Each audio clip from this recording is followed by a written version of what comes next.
UPSC केंद्र में आप सभी का फिर से स्वागत है।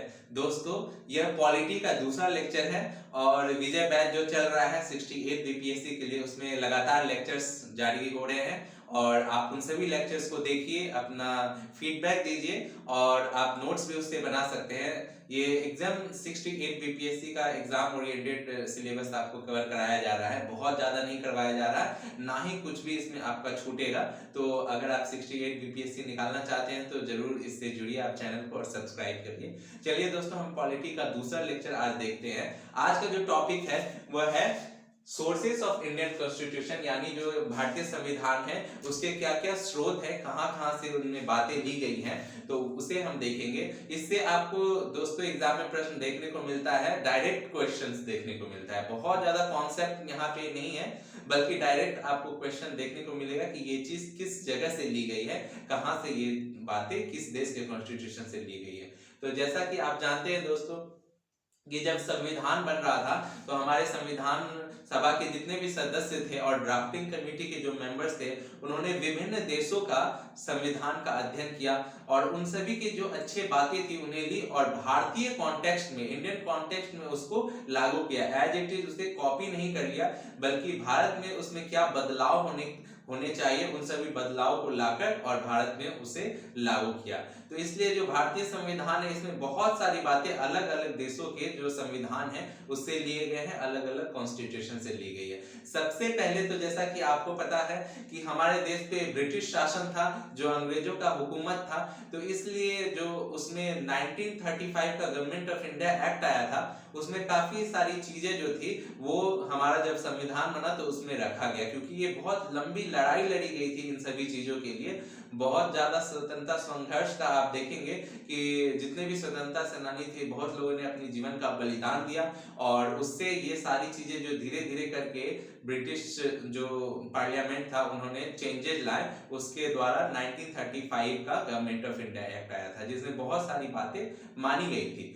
इसलिए 1935 के जो गवर्नमेंट ऑफ इंडिया एक्ट था उससे बहुत सारी बातें ली गई थी। तो आपको एकदम याद करना है। एक बार मैं हट जाता हूं, आप स्क्रीनशॉट ले लीजिए इसका और आप इसको अच्छे से याद कर लीजिए। जो भी थोड़ा बहुत कॉन्सेप्ट है मैं आपको बताता हूं और आपको याद रखना है, थोड़ा आप दिमाग में रखेंगे ना कि ब्रिटिश हुकूमत थी तो 1935 में क्या क्या चीज होंगे जो हम लोगों ने ब्रिटिश से लिया होगा, तो आपको समझ में आएगा।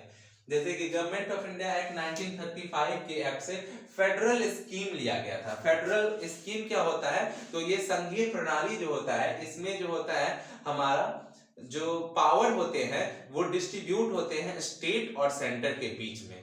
जो राज्य होते हैं और जो केंद्र होता है उसके बीच में जो है पावर्स का डिस्ट्रीब्यूशन होता है, शक्तियां बांटी जाती हैं। जैसे कि बहुत सारे सब्जेक्ट्स हैं जो स्टेट लिस्ट में होते हैं जिसपे राज्य कानून बनाते हैं, वहीं बहुत सारे ऐसे सब्जेक्ट होते हैं जो कि सेंटर जिसपे मतलब कि आपका कानून बनाती है, लेजिस्लेटिव असेंबली वहां पे नहीं बनाती है बल्कि पार्लियामेंट बनाती है। तो ये जो फेडरल सिस्टम था, यानी कि राज्य और केंद्र के बीच शक्ति का बंटवारा था, यह 1935 के गवर्नमेंट ऑफ इंडिया एक्ट से लिया गया था। ये आप बात एकदम ध्यान में रखेंगे। और फेडरल स्कीम का मतलब तो आपको समझ में आ ही गया होगा, राज्य और केंद्र के बीच शक्ति का बंटवारा।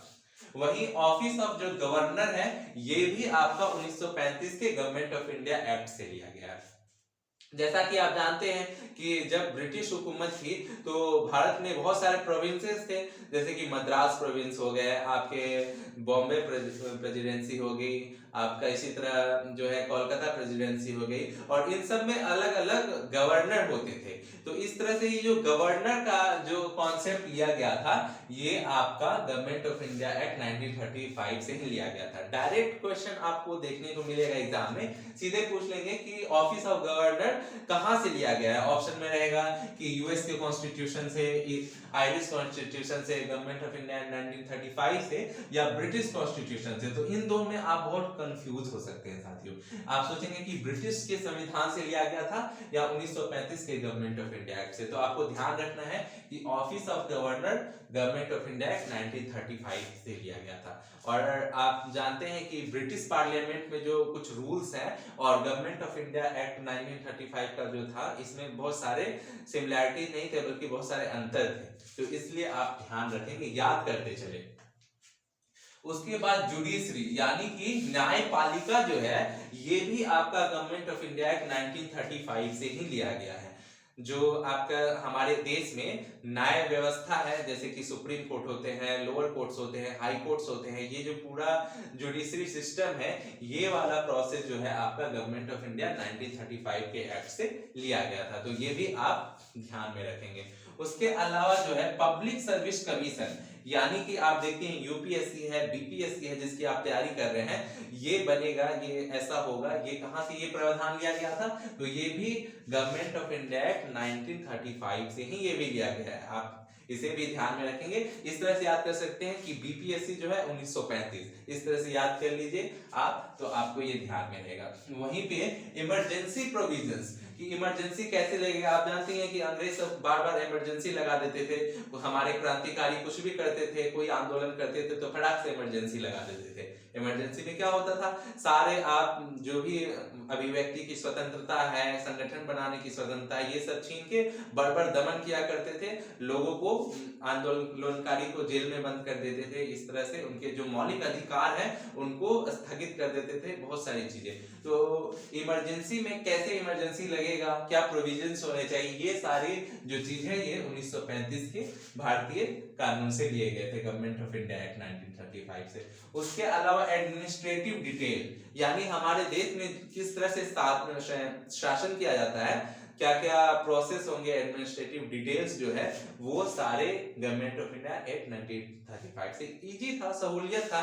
जैसे कि 1935 का एक्ट बना था, उसमें सारी चीजें, ये सारी बातें थी, तो उनको हम लोगों ने लिया, क्योंकि हमें इस चीजों का, जो हमारे संविधान निर्माता थे उनके लिए फेमिलियर चीज था, क्योंकि इन सब चीजों को वो देख रहे थे, देश में पहले से लागू था।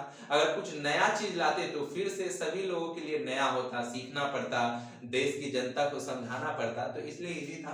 तो ये सब बातें प्रावधान लिया गया। आप याद कर लें, 6 बातें हैं जिसे आप ध्यान में रखेंगे। एक तो है फेडरल स्कीम, संघीय जो आपका व्यवस्था है वो है, ऑफिस ऑफ गवर्नर है, न्यायपालिका है, पब्लिक सर्विस कमीशन है, उसके बाद इमरजेंसी के प्रोविजंस है और एडमिनिस्ट्रेटिव डिटेल्स। ये 6 बातें गवर्नमेंट ऑफ इंडिया एक्ट से 1935, ये भी याद रखिएगा, इससे ली गई है।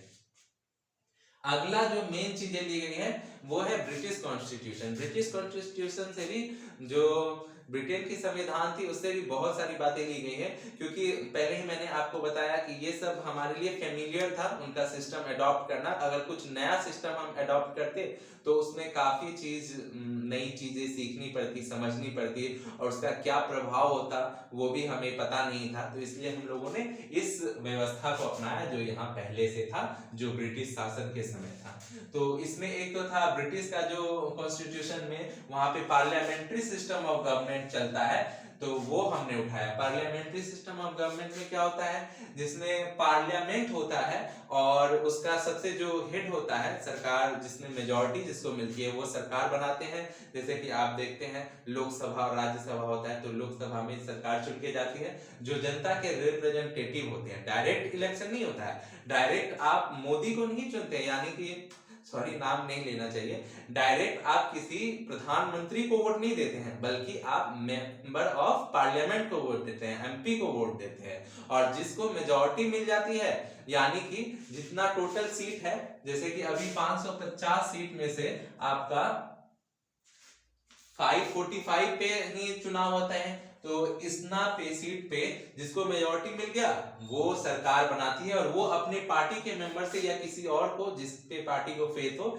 उसे प्रधानमंत्री बना सकती है। तो इस जो है सिस्टम है, इसे पार्लियामेंट्री गवर्नमेंट बोलते हैं, जहां प्रधानमंत्री जो होता है वो सबसे प्रमुख होता है, और एक पार्लियामेंट होती है, संसद होती है, जिसको मेजॉरिटी मिलती है वो ही जो है सरकार बनाती है। और दूसरा इसका इंपॉर्टेंट चीज है पार्लियामेंट्री सिस्टम का, कि इसमें जो है जो लेजिस्लेटिव होते हैं, यानी कि जो कानून बनाते हैं, वही एग्जीक्यूटिव भी होते हैं, यानी कि वही कानून को लागू भी करते हैं। जैसे कि जो एमपीज होते हैं वो जब पार्लियामेंट में बैठते हैं तो वो कानून बनाते हैं, और जब उस कानून बन जाता है तो उसे वो लागू करते हैं। जैसे कि जो मिनिस्टर्स होते हैं, सेमी लोग होते हैं, तो वो मिनिस्टर लागू करते हैं। तो ये आप ध्यान रखेंगे कि पार्लियामेंट्री सिस्टम जो है ये आपका ब्रिटिश कॉन्स्टिट्यूशन से लिया गया।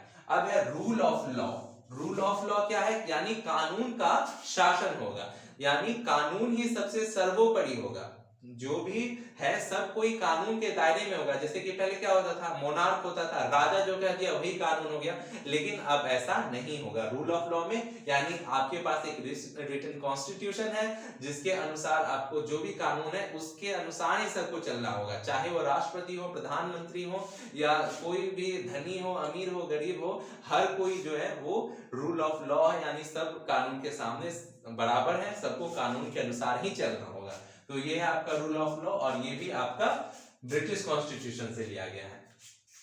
उसके बाद लेजिस्लेटिव प्रोसीड्यूर यानी कि विधायी प्रक्रिया जो है, जैसे कि कानून कैसे बनता है, जैसे कि आप देखते हैं ना कानून पहले तैयार होता है, संसद में उसे लाया जाता है, फर्स्ट रीडिंग सेकेंड रीडिंग होती है, उसके बाद उस पे अगर कमिटी बनाना है तो स्टैंडिंग कमिटी भी बनाई जाती है, फिर फाइनली उसे पास किया जाता है, बहुमत से पास होना चाहिए। अगर कुछ सिंपल मेजॉरिटी से है, उसमें है कि आपका एब्सोल्यूट मेजॉरिटी चाहिए। तो इस तरह की चीजें जो ये सारा प्रोसेस है कि कैसे कानून बनेगा, ये सारा भी लिया गया है आपके ब्रिटेन के कॉन्स्टिट्यूशन से, ये आप ध्यान में रखेंगे।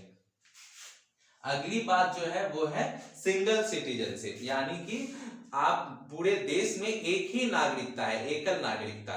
जैसे कि आप अमेरिका चले जाएंगे तो वहां के जो अलग अलग स्टेट्स हैं उनमें अलग नागरिकता होती है, फिर देश की अलग नागरिकता होती है, मतलब डुअल सिटीजनशिप वहां होता है। लेकिन हमारे देश में क्या है, एकता है, मतलब कि एकल नागरिकता है। आप चाहें तो अभी आप जैसे बिहार में रह रहे हैं, आप चाहे तो दिल्ली में जाके अपना घर बना सकते हैं, आप चाहे तो मध्य प्रदेश चले जा सकते हैं, किसी भी राज्य में जा सकते हैं, आपको एक ही नागरिकता है, आप भारत के नागरिक हैं, ना कि किसी बिहार के नागरिक या फलाना स्टेट के नागरिक। यानी कि यहाँ एकल नागरिकता है, कोई कहीं भी जाके पूरे भारतवर्ष में रह सकता है, बस सकता है।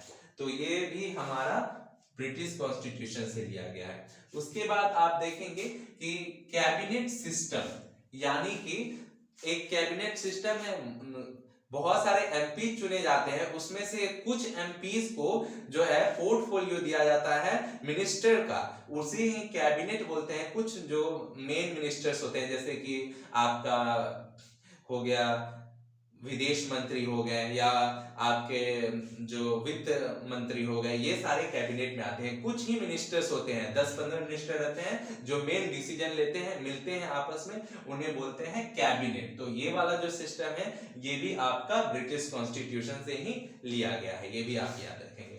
उसके अलावा है बाइकैमरलिज्म, यानी द्विसदनात्मक व्यवस्था। जैसे कि हमारे देश में आप देखते हैं कि कैसा है सिस्टम, एक है राज्यसभा, एक लोकसभा, 2 सदन है, पार्लियामेंट के 2 सदन है, एक लोकसभा एक राज्यसभा। लोकसभा जो है ये आपका लोअर हाउस है और राज्यसभा जो है आपका ये अपर हाउस है। तो ये जो 2 सदन वाला व्यवस्था है, बाइकैमरलिज्म है, ये भी आपका ब्रिटेन के कॉन्स्टिट्यूशन से ही ये आइडिया लिया गया है। उसके अलावा जो रिट्स होते हैं, यानी कि जो अगर आपका जो भी अधिकार है, फंडामेंटल राइट्स है, उनका हनन होता है, तो जो कोर्ट्स हैं वो रिट्स जारी करती हैं विभिन्न प्रकार के, जैसे मेंडामस हो गया और सर्टियोररी हो गया, इस तरह के जो रिट्स हैं वो भी आपका ब्रिटिश कॉन्स्टिट्यूशन से लिया गया है। और एक बात आप ध्यान रखेंगे, जो पार्लियामेंट्री प्रिविलेजेस होते हैं, जैसे कि आप सुने होंगे कि अगर कोई मंत्री है, वो अगर संसद की कार्रवाई चल रही है, उस टाइम आपको उसका गिरफ्तारी हुआ है, तो वो कोर्ट में नहीं पेश हो सकता है, उसको छूट है, मतलब कुछ प्रिविलेजेस दिए गए हैं, कुछ सहूलियत दिए गए हैं। वो वाला ये वाला जो आइडिया है आपका, ये जो प्रिविलेजेस मिले हैं उनको, ये भी ब्रिटिश के कॉन्स्टिट्यूशन से ही दिए गए हैं। तो मतलब वहां से आइडिया लिया गया है।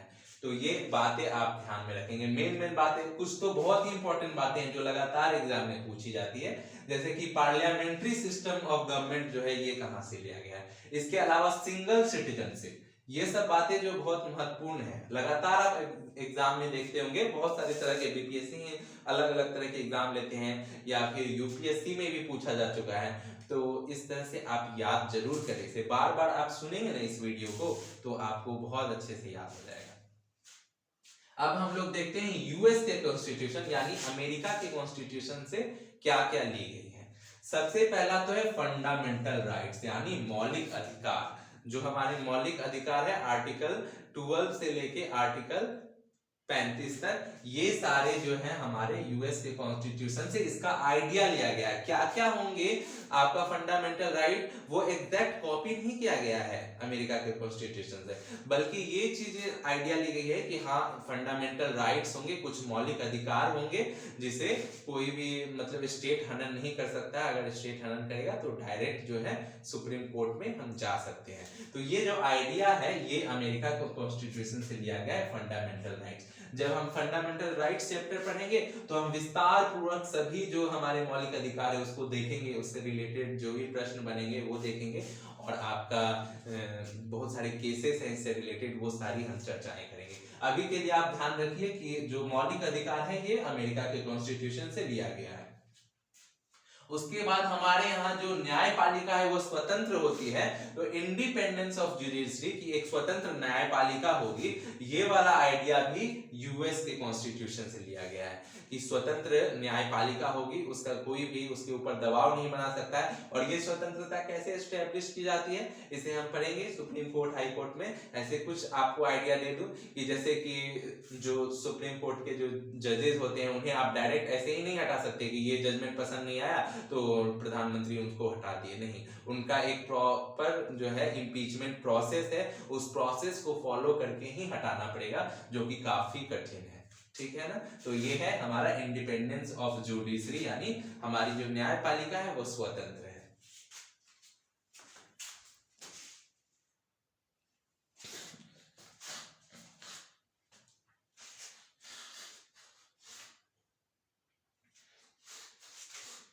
उसके बाद हम देखते हैं कि अमेरिका के कॉन्स्टिट्यूशन से जुडिशियल रिव्यू भी लिया गया है, यानी कि अगर सरकार कोई ऐसा कानून पारित कर देती है जो कि कॉन्स्टिट्यूशन के अनुसार नहीं है, तो फिर सुप्रीम कोर्ट जो है या हाई कोर्ट जो है वो उसका पुनर्न्यायिक पुनरावलोकन कर सकती है, यानी कि जुडिशियल रिव्यू कर सकती है। और अगर वो संविधान के अनुसार नहीं है, अगर संविधान के फॉलो नहीं करता है वो, तो फिर उसको वो नल और वॉइड कर सकती है, यानी उस कानून को बर्खास्त भी कर सकती है। ये वाला जो पावर है जुडिशियल रिव्यू का, ये भी अमेरिकी कॉन्स्टिट्यूशन से ये आइडिया लिया गया। ये हमारे आर्टिकल 13 में इसकी चर्चा की गई है जुडिशियल रिव्यू की, तो ये भी आप याद रखेंगे।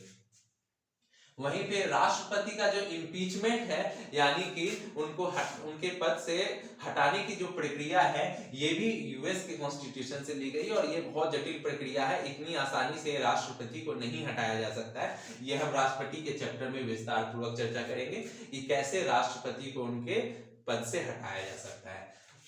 रिमूवल ऑफ जजेस, यानी सुप्रीम कोर्ट और हाई कोर्ट के जो जज है, अभी जो मैं चर्चा कर रहा था कि उनको स्वतंत्रता दी गई है कि जो भी न्याय व्यवस्था है वो स्वतंत्र रहे, निष्पक्ष रहे, उसके लिए उनको पावर दिया गया, उनको किसी भी तरह नहीं हटाया जा सकता है। इसका भी एक पूरा प्रोसेस है, काफी जटिल प्रोसेस है, उससे हटाया जा सकता है। तो ये आइडिया भी जो है यूएस के कॉन्स्टिट्यूशन से। आप एक तरह से चीजें ध्यान में रखेंगे ना कि मौलिक अधिकार हो गया, जुडिशरी से रिलेटेड जो बातें हैं, स्वतंत्रता है, इस तरह की बातें अमेरिका से ली गई है, तो आपको नहीं भी याद रहेगा तो थोड़ा आप मतलब सही गैस कर पाएंगे। उसी तरह जो किस तरह से रूल होगा, पार्लियामेंट सिस्टम, ये सब बातें ब्रिटेन से ली गई होंगी, तो ये भी आपको ध्यान में रहेगा। अब हम देखते हैं कि जो वाइस प्रेसिडेंट जो होते हैं ना हमारे देश में, जैसे कि हाल ही फिलहाल में अभी जो है उपराष्ट्रपति का चुनाव भी हुआ, जैसा कि आपने देखा, तो उपराष्ट्रपति जो होते हैं इसका जो पोस्ट होगा ये भी हमारे अमेरिकन कॉन्स्टिट्यूशन से भी लिया गया है। तो इतनी सारी बातें हैं जिसमें से बहुत ज्यादा इंपॉर्टेंट हो जाता है आपका फंडामेंटल राइट्स, मौलिक अधिकार जो है वो लिया गया है अमेरिका के कॉन्स्टिट्यूशन से। उसके बाद जुडिशियल रिव्यू, न्यायिक पुनरावलोकन, ये भी आपका बहुत इंपॉर्टेंट हो जाता है, आप ध्यान में रखें। और थर्ड थिंग इम्पीचमेंट, यानी कि राष्ट्रपति का पद से हटाना, ये वाला चीज भी आप अमेरिका कॉन्स्टिट्यूशन से है, ये आप ध्यान में रखेंगे। मतलब है तो सारा इंपॉर्टेंट। कभी कभी ये पूछा है, अब आगे आपका हो सकता है कि रिमूवल ऑफ जजेस कैसे होता है ये पूछ दे, तो आप सारी बातें याद रखेंगे। उसके बाद हम देखते हैं कैनेडियन कॉन्स्टिट्यूशन, यानी कनाडा के जो संविधान है उससे क्या बातें ली गई हैं। यहाँ आप इस तरह से याद रख सकते हैं कि सेंटर की तरफ बायस, यानी जो है केंद्र सरकार के पास ज्यादा पावर होगा, ये सारी बातें कनाडा के संविधान से ली गई है। तो जैसे कि फेडरल विथ स्ट्रॉन्ग सेंटर, हमारा देश जो है फेडरल तो है, यानी कि शक्ति का जो है बंटवारा वो राज्य और केंद्र के बीच हुआ तो है, लेकिन ज्यादा शक्ति किसके पास होगा, तो ज्यादा शक्ति केंद्र के पास होगा। और ये बात कहां से ली गई है, तो कनाडा के कॉन्स्टिट्यूशन से ली गई है कि सेंटर जो है वो स्ट्रांग होना चाहिए, उसके पास ज्यादा पावर होना चाहिए। अगली बात, रेसिड्यूरी पावर टू सेंटर, यानी कि हम जानते हैं आप लोग कि 3 सब्जेक्ट्स बनाए गए हैं, एक है मतलब 3 लिस्ट है जिसमें सब्जेक्ट्स रखे गए हैं। पहला है यूनियन लिस्ट, स्टेट लिस्ट और तीसरा कंकरेंट लिस्ट। यूनियन लिस्ट में वो सारे सब्जेक्ट आते हैं जो इंपॉर्टेंट है, जैसे कि आपका हो गया आर्मी हो गया या इस तरह के परमाणु ऊर्जा हो गए, ये सारे जो सब्जेक्ट्स हैं वो आपका आते हैं यूनियन लिस्ट में, जिसपे सिर्फ और सिर्फ कानून कौन बना सकती है, तो केंद्र सरकार। और स्टेट लिस्ट में वो सब्जेक्ट आते हैं मतलब बहुत ज्यादा इंपॉर्टेंट नहीं है, लेकिन एक राज्य को चलाने के लिए ज्यादा इंपॉर्टेंट है, जैसे कृषि हो गया या शिक्षा हो गया, इस तरह के सब्जेक्ट स्टेट लिस्ट में रखी गई है, राज्य सूची में रखी गई है। और इस पे जो है कानून कौन बनाएगा, राज्य बनाएंगे। कुछ एक ऐसे कंडीशन है जब इस पे केंद्र भी रूल बना सकते हैं, लॉ बना सकते हैं, वो हम लोग विस्तार पूर्वक देखेंगे सेंटर स्टेट रिलेशन में। अभी आप ये ध्यान रखिए कि जो कंकरेंट लिस्ट है उस पे केंद्र सरकार भी बना सकती है, राज्य सरकार भी बना सकती है। लेकिन अगर मान के चलिए सेम ही लॉ एक ही विषय पे बना दी, कंकरेंट लिस्ट में जो विषय है केंद्र सरकार भी और राज्य सरकार भी, तो दोनों में अगर कुछ विवाद होता है तो केंद्र सरकार का जो नियम होगा ना वो प्रिवेल करेगा, यानी उसको माना जाएगा, राज्य सरकार वाले को नहीं माना जाएगा। और कुछ ऐसे विषय हैं जो न्यू आते जाते हैं, जैसे मान के चलिए जिस समय संविधान बना उस टाइम हमारा इस तरह का इंटरनेट या ये सब चीजें तो नहीं थी, नई नई चीजें आती जाती है, तो ये से रिलेटेड जो भी पावर होगा या कोई भी बचा हुआ जितनी भी शक्तियां होंगे, रेसिड्यूरी पावर होंगे, वो किसके पास होंगे, उससे संबंधित कानून बनाने का, तो उस पे कानून जो बनाएगी वो केंद्र सरकार बनाएगी। और ये वाला आइडिया जो है ना आपका, ये दिया गया है कनाडा के।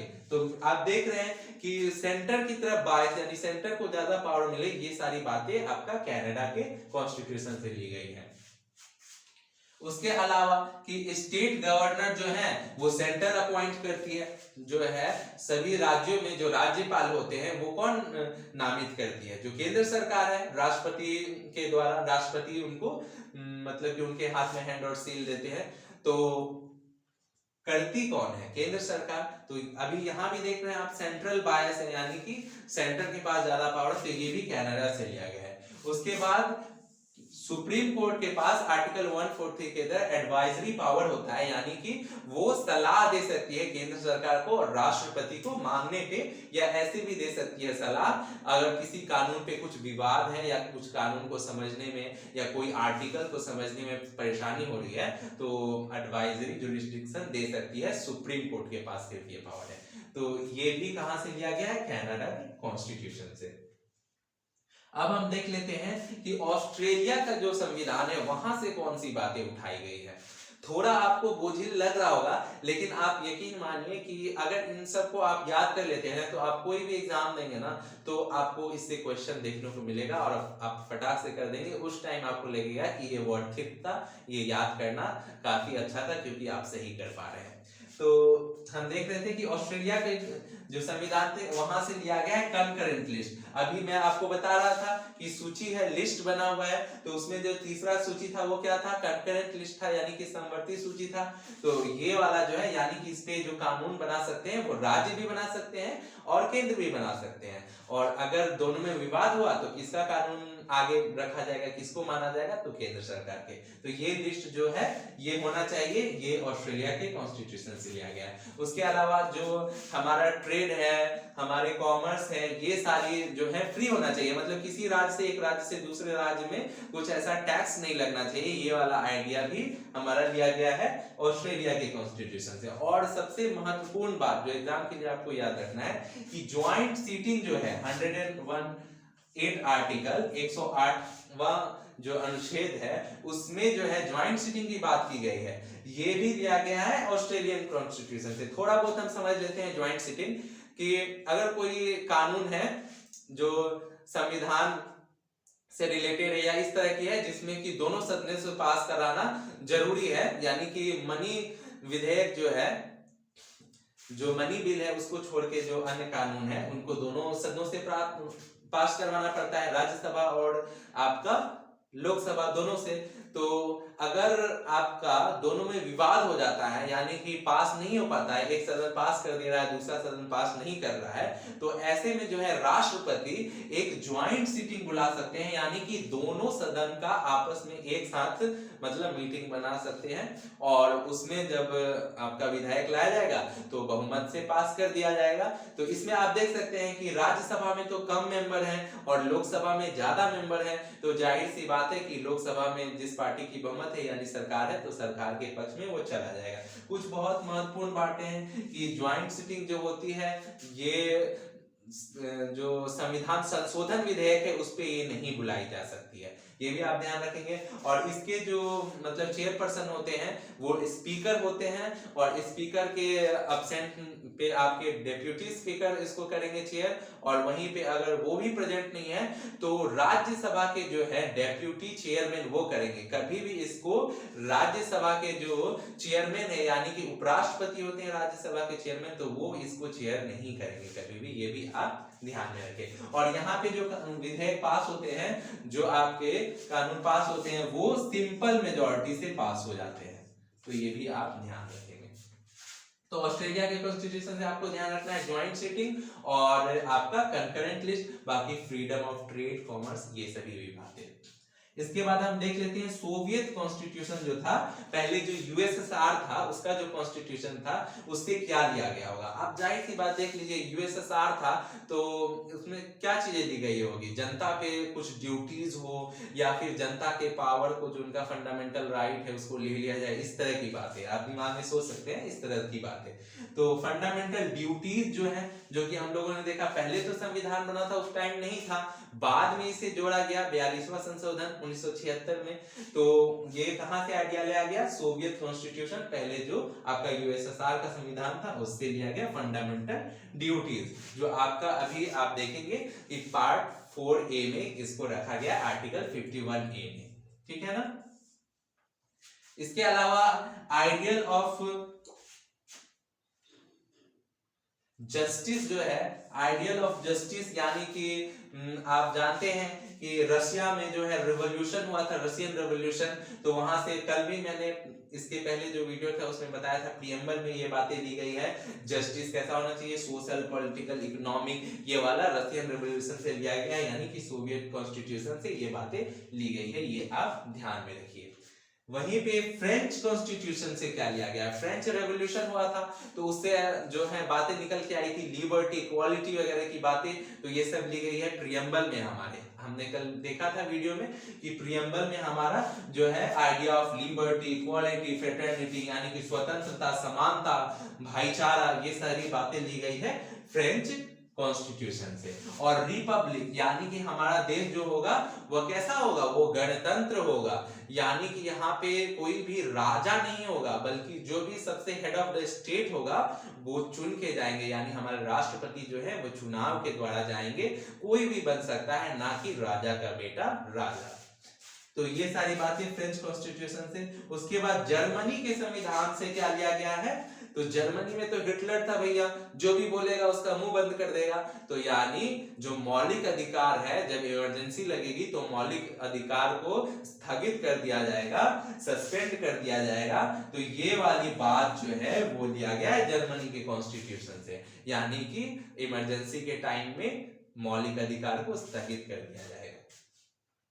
साउथ अफ्रीका के कॉन्स्टिट्यूशन से भी बहुत इंपॉर्टेंट बातें ली गई हैं, आप ध्यान में रखेंगे कि अमेंडमेंट प्रोसेस जो है, यानी आर्टिकल 368 में जो अमेंडमेंट का प्रावधान रखा गया ना, तो ये आइडिया किस तरह से अमेंडमेंट होना चाहिए संविधान में, ये वाला लिया गया है साउथ अफ्रीका के कॉन्स्टिट्यूशन से। सोचिए कितना महत्वपूर्ण है, अगर हमारा कॉन्स्टिट्यूशन अमेंड नहीं हो सकता तो सोचिए उस टाइम जो रूल बन गया वही चलता आता, जबकि समय के साथ चीजें बदलाव होना जरूरी है। तो ये वाली बातें भी साउथ अफ्रीका की कॉन्स्टिट्यूशन से लिया गया है। उसके अलावा राज्यसभा में जो मेंबर्स होते हैं ना, वो इलेक्ट करके जाते हैं। किस तरह से इलेक्शन होगा राज्यसभा के मेंबर्स का, तो वो भी दिया गया है साउथ अफ्रीका के कॉन्स्टिट्यूशन से कि राज्यसभा में कैसे इलेक्शन होंगे मेंबर के। इसके अलावा जापान के कॉन्स्टिट्यूशन से एक बात ली गई है जो कि है प्रोसीड्योर एस्टेब्लिश्ड बाय लॉ, यानी कि जो कानून बनता है वो कानून ना सिर्फ कानून सबके लिए बराबर होना चाहिए, इक्वालिटी होनी चाहिए उसमें, बल्कि और लोकतांत्रिक ढंग से उसका कानून बनना चाहिए। ये बातें ली गई है जापान से, यानी कि कानून जो बनेगा उसका प्रोसेस भी जो होना चाहिए वो लोकतांत्रिक होना चाहिए, प्रोसीड्यूर एस्टैब्लिश्ड बाय लॉ के अनुसार वो कानून बनना चाहिए। एक छूट गया था बीच में आयरिश कॉन्स्टिट्यूशन, यानी आयरलैंड के कॉन्स्टिट्यूशन से। और ये प्रश्न जो है ना कई बार पूछा जा चुका है कि डीपीएसपी यानी directive principle of state policy, राज्य के नीति निर्देशक तत्व जो है ये कहां से लिए गए हैं। ये कई बार एग्जाम में पूछा जा चुका है और ये आयरलैंड के कॉन्स्टिट्यूशन से ली गई है। तो आप इसको बिल्कुल ध्यान में रख ले कि डीपीएसपी जो है ये आयरलैंड के कॉन्स्टिट्यूशन से लिया गया है। इसके बाद जो है इसके बाद जो है nomination of member of Rajya Sabha. इस हमने देखा कि राज्यसभा में मेंबर का इलेक्शन कैसे होगा, ये तो लिया गया है साउथ अफ्रीका से, लेकिन 12 मेंबर जो नॉमिनेट किए जाते हैं विभिन्न क्षेत्रों से, तो वो कैसे नॉमिनेट होंगे, कितने मेंबर, 12 मेंबर जो नॉमिनेट होंगे, तो ये वाला आइडिया लिया गया है आपके आयरलैंड के कॉन्स्टिट्यूशन से। इसके अलावा बहुत ही महत्वपूर्ण है जो राष्ट्रपति का चुनाव जो होता है सीक्रेट बैलेट सिस्टम से, और जो है आपका single and transferable vote system जो होता है, ये सारी व्यवस्था जो है राष्ट्रपति का चुनाव का किस तरह होगा, ये भी आयरलैंड के कॉन्स्टिट्यूशन से ली गई है। तो ये सारा है स्रोत, यानी कि आपके सोर्सेस हैं जहां से भारतीय संविधान की चीजें ली गई है। उसे हूबहू कॉपी तो नहीं किया गया है, लेकिन आइडिया लिया गया है, फिर उसे भारत के अनुसार उसमें कुछ बदलाव करके उसे संविधान में समाहित किया गया है। तो उम्मीद है आपको क्लास समझ में आया हो और आपको पसंद आया। अगर आपको पसंद आया है तो आप इसे जरूर लाइक करें, शेयर करें, और कुछ दुविधा है तो आप कमेंट में पूछ सकते हैं, और चैनल को भी सब्सक्राइब कर ले। धन्यवाद।